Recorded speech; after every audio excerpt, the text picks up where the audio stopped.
Hey, YouTube fam, welcome back to my channel. Rob Quinn here, where we talk about how to make your digital marketing agency profitable and amongst other things. So today, we're going to talk about the mindset behind cold calling, really all the elements that you need in place. I don't know what that was, but it just kind of happened. But all the elements that you need in place in order to really have an effective cold call. A lot of people nowadays say cold calling is dead, it's done, and you need to find other ways to generate inbound leads because outbound is dead. Not the case. In fact, that's why we have hired people in our call center team within our agency, which you can see how those interviews work. We incentivize them on 100% commission, and they still know that there's opportunity and they come on board to work for us. So just as well as our team, even Brad and I will still be making cold calls to generate new appointments. And we do that with what turn out to be amazing clients. So you can be selective in who you want to work with. As long as you understand all these elements, you can book an appointment with anybody at any time.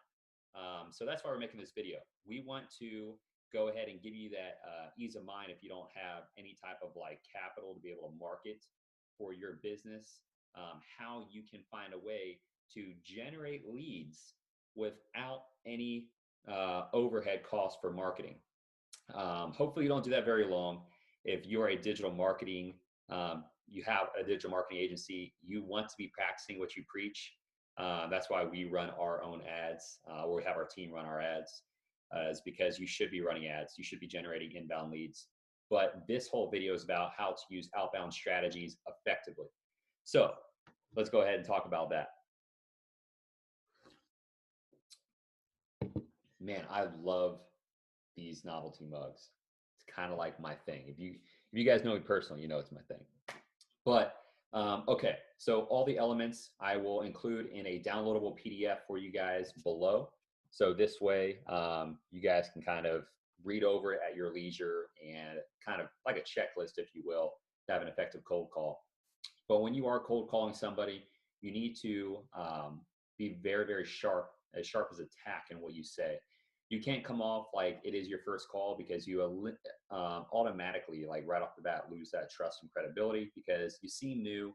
And the last thing a sophisticated, like really educated, established company wants to do is invest tens of thousands, or if not hundreds of thousands of dollars into somebody that can't even talk about what they do fluently. So you want to make sure that you're smooth, fluent, sharp as a tack. You want to make sure that you understand that industry's obstacles.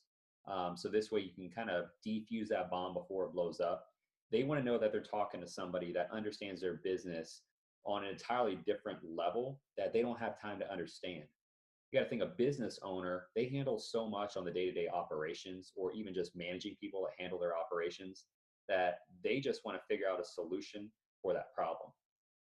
And if they feel like somebody has that solution, they're either going to talk to you now directly, or they're going to send you to the person that is going to handle that entire decision-making process.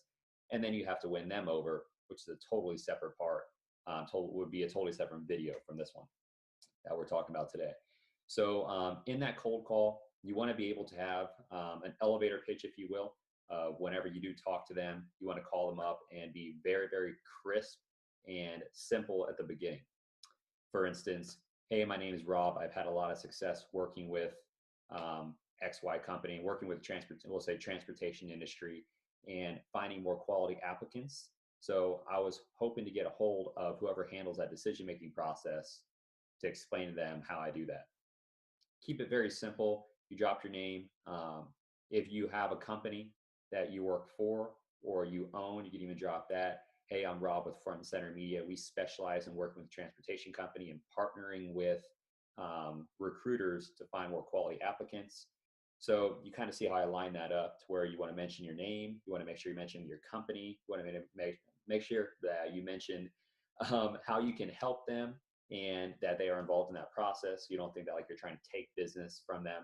A lot of these big companies will already have marketing agencies. So you want to know that you can work very well in conjunction with what they already do to ramp up results. You're not just trying to take someone's job. At the end of the day, unfortunately, it does happen sometimes where, people get pushed out because you do so well, but that should never be your initial goal. You really just want to help the customer. So when you do call in, have those specific elements. When they ask you details, don't get too crazy with the details. We're trying to sell an appointment. You're not trying to sell your product and your solution. I mean, you want to sell a solution of value, but you don't want to sell your product and all the ins and outs. Remember, even when the yellow pages were the thing, right? People wanted to know that their business could grow from using the yellow pages. They didn't want to know what type of print and paper was used in the book that they're going to be in. Okay. So keep that type of that same psychology in mind. So if they do ask you questions about that, you make sure you come back and say something along the lines of, now you're asking all the right questions. I'm really looking forward to sharing that information with you. That's actually why I called. Next week, I have a few openings in the morning on Monday, Wednesday, and Thursday. You know, what time would, or what day would work best for you? Oh, I like Wednesday. Awesome. Do you prefer mornings or later mornings? Early mornings or later mornings? See how you always use alternate choice. This way, regardless, they make their own, they don't feel cornered, right? Pressure. So they get to make their own decision. Either decision that they make, you win the conversation. So I prefer later, actually, later mornings. Awesome.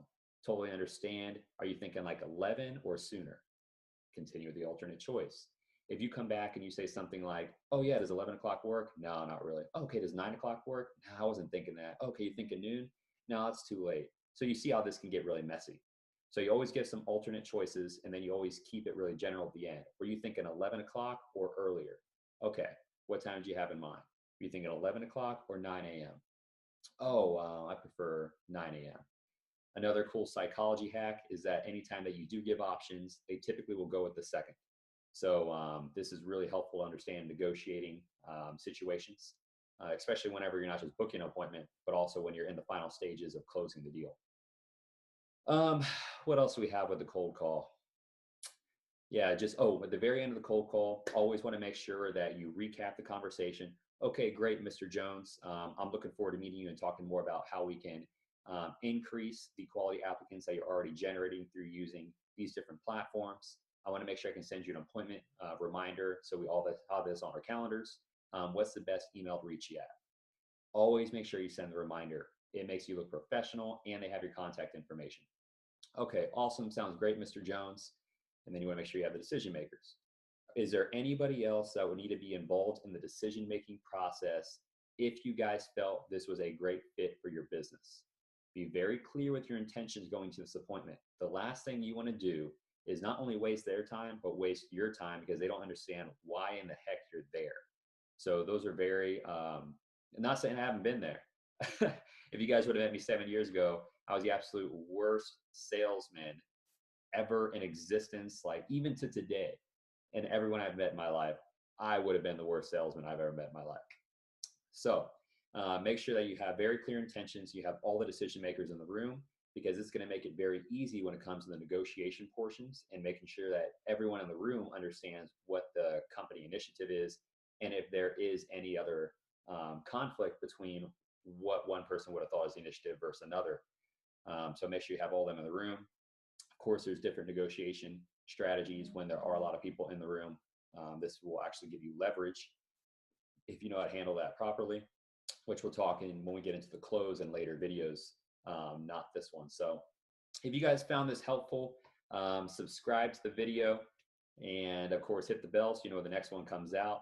You know, my whole goal here is to kind of share our experiences as an agency and all of our past experience and how we've been able to generate millions of dollars in ad spend and manage that and continue to scale the agency. So go ahead and subscribe below and hit the bell. And if you guys have a comment, definitely leave it because, I love to kind of see what successes people are having or obstacles. We can make other videos about that. And of course, if you're having success, I'd love to talk to you. I like kind of partnering, collaborating with everyone else on YouTube to see what's working for them so we can share that experience with YouTube in like kind of an interview format. So I'll catch you guys on the next video. Again, all the resources are down at the bottom. So just kind of grab what you want. I like to just have that available for you guys. If any of those resources prompt you to do a 14-day trial, just go ahead and do the trial. You can always exit out whenever you want and cancel it. This way allows you the chance to kind of play around with the software. And I'll download our cold calling scripts at the bottom as well, so you guys can kind of have more of an outline. And that's what it's used for, is an outline and how to guide your cold call and provide all the right elements. So hope you guys have a great week. Hope that was helpful for you, and I'll see you on the next video.